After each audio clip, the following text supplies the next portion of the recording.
I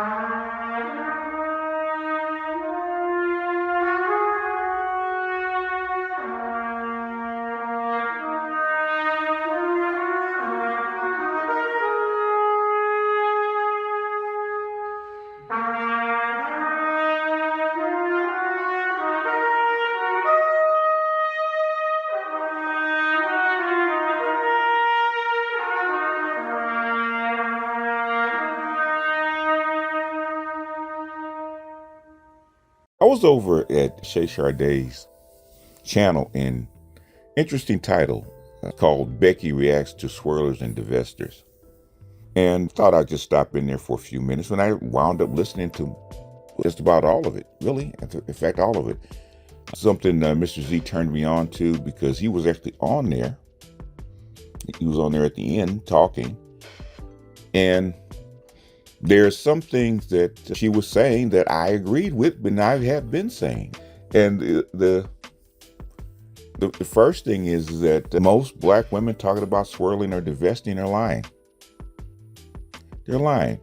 Either they're not doing it or they're lying about how they do it. And the first thing that they said was that white men are submissive. And they're not. In fact, they're the least submissive. They are. They're the least submissive because they have the position of power. You have to be submissive to them. As far as women are concerned, the women have to serve. So how they're comparing black men, probably the most agreeable, if you want to call the word submissive, egalitarian men, group of men on the planet, we're actually trained to serve by our mothers. How are you going to compare that to white men who probably are not the least? I think the Asian men are the least, but some of the least submissive, cooperative, egalitarian men on the planet, which is why their women are complaining, which is why their women had a whole movement about them. Because you listen to the white dating coaches, and when they talk about holding frame and earning money, why do you do that? Because you have power. And if your thing is to hold frame, hold masculine frame, and hold your, stand your ground, and let the woman come to you. When they talk about orgasms, right? They don't talk about giving white women orgasms. They say her orgasm is not important. You're holding your masculine frame as a man is more important than that. And we know that is not a black man's reality, because our whole idea of manhood is how we show up and serve and please our black women, our black queens. I mean, from the Pookie and Ray Rays all the way up to the black nationalists, it's all the same thing. Pookie and Ray Ray got to show up with swag and the kind of masculinity that she wants so that she'll be attractive so he can get into her pants. And that's what we rate our success as a man on, not necessarily money. Money's secondary. But there's several things that she said that kind of stood out to me. That was one of them. The second thing that she said that stood out to me was, she said, as a woman, you have to bring value to that man. You just can't walk up to him without bringing value to his life in some shape, form, or fashion. Not just you bringing sex or how you look or something like that. She said that's secondary.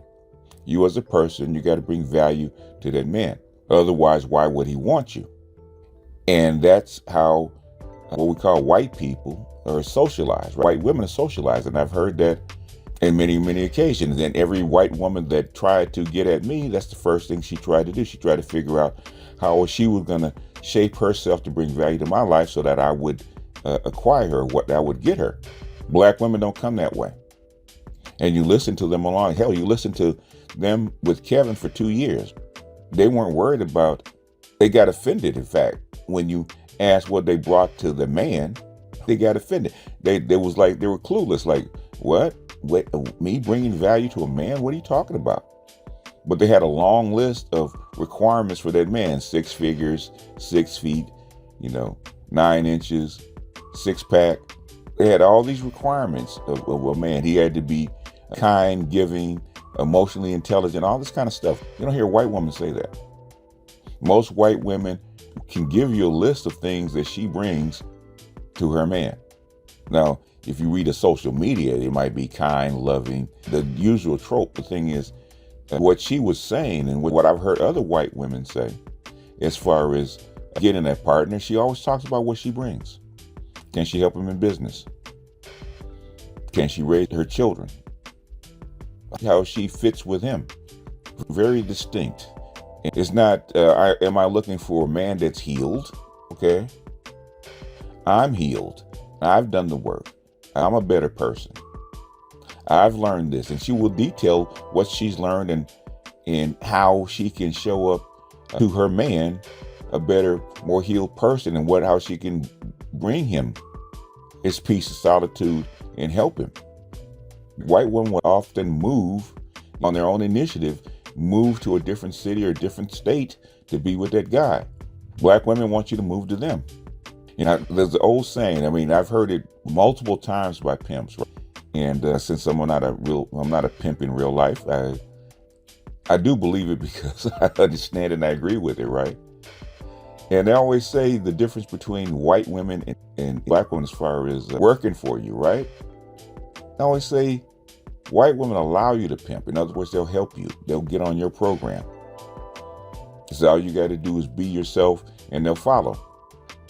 He said black women make you pimp. You got to prove everything to them. You got to force them to do. You got to stay on top of them. You got to work hard just to keep them in line. So black women make you pimp. They make you work. They're hard-headed. They force you to do things. Right? Same thing in real life. Black women expect you to get on their agenda. And that's been my experience in dating black women. They expect you to get on their agenda. That's why when a black woman earns more or has more, basically she almost makes you a son. That's where the husband son and the son husband comes in, especially when it comes to males. White women expect you to have an agenda for them to fit into. So there is no power struggle that you have to go through. I always thought when I was coming up, dating and dealing with black women, I just thought the power struggle was normal. It's like, okay, I got to deal with her, figure out where the struggle is, and now we got to start the power struggle. Where's the line? How can I get into this relationship with the least amount of power struggle as possible? So you find yourself trying to smooth out roads before she even gets to them because there's going to be a fight. And you're just trying to live your life, do your business, and be with her with the least amount of friction as possible. Even when you smooth out all the roads, right? And you handle all the problems and things are going well, she's not content because she wants to fight anyway. She'll find something to fight with. She'll find a way to try to take control. I have so many black women undermine what I was doing, even though things were working, undermine what I was doing just to do it. It's because she wanted control. And her girlfriends would come up with ideas to undermine your authority and your control. I've seen it. You see it with the children. She can see it working. She can know that it works. And sometimes it's working too well and they'll get upset and you'll say something. They'll have you make a decision and they'll turn right around and undo it just because. So I agree with the difference between a white woman and a black woman is that a white woman is looking to add value to your life. She's looking to make your life easier, not harder. Your life easier, not harder. She's looking to add value to you. Black woman is looking for you to make her life easier. She's there to extract as much labor and effort out of you as possible to make her life easier.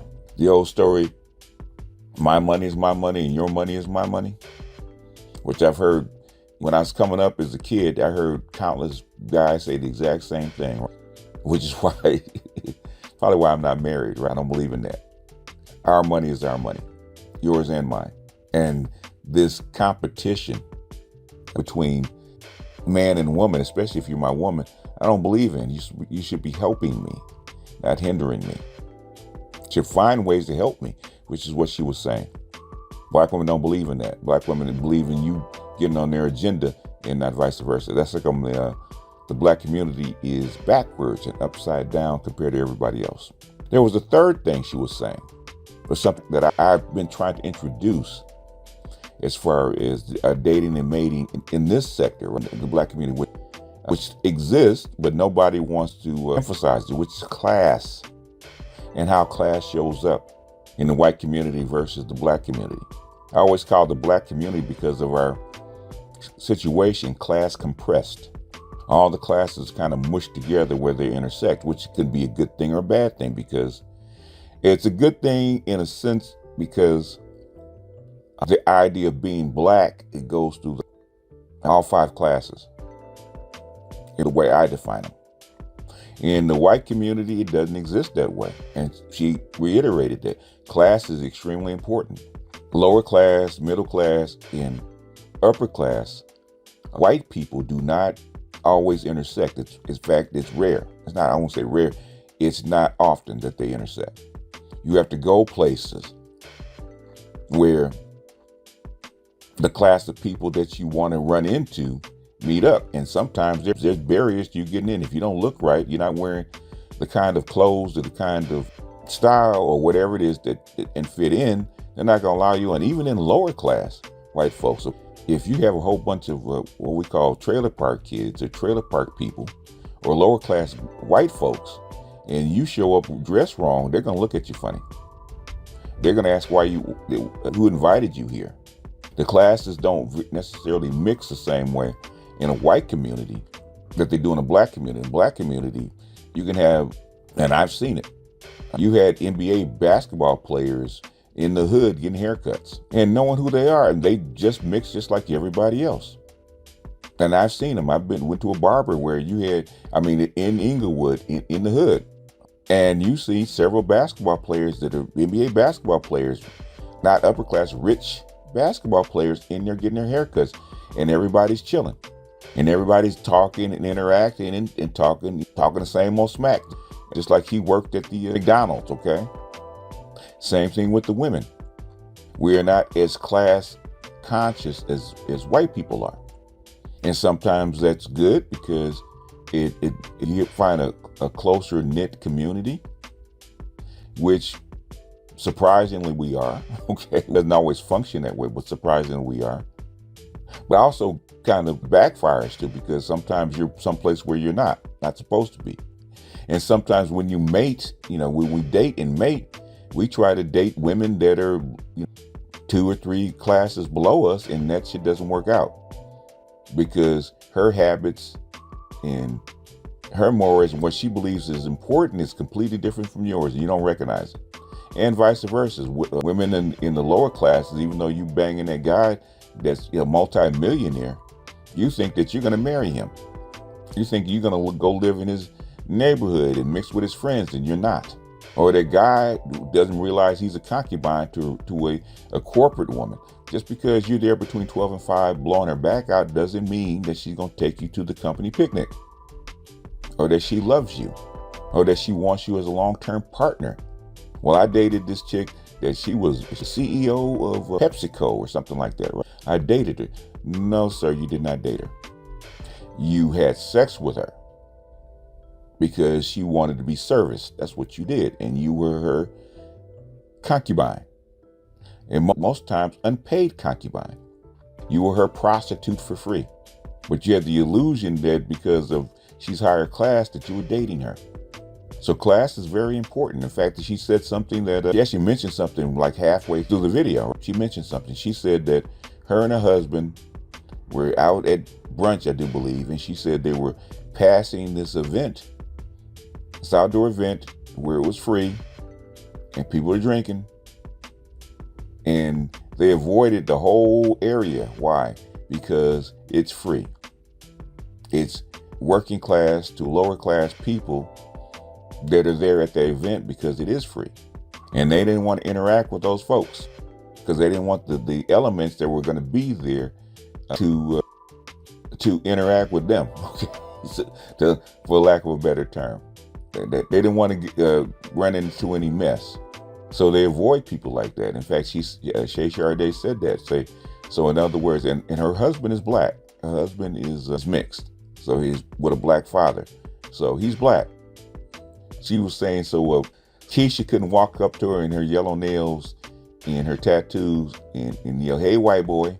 And the white girl said, nope. She said he would avoid the aisle and probably even leave the store. He says, I can't deal with this.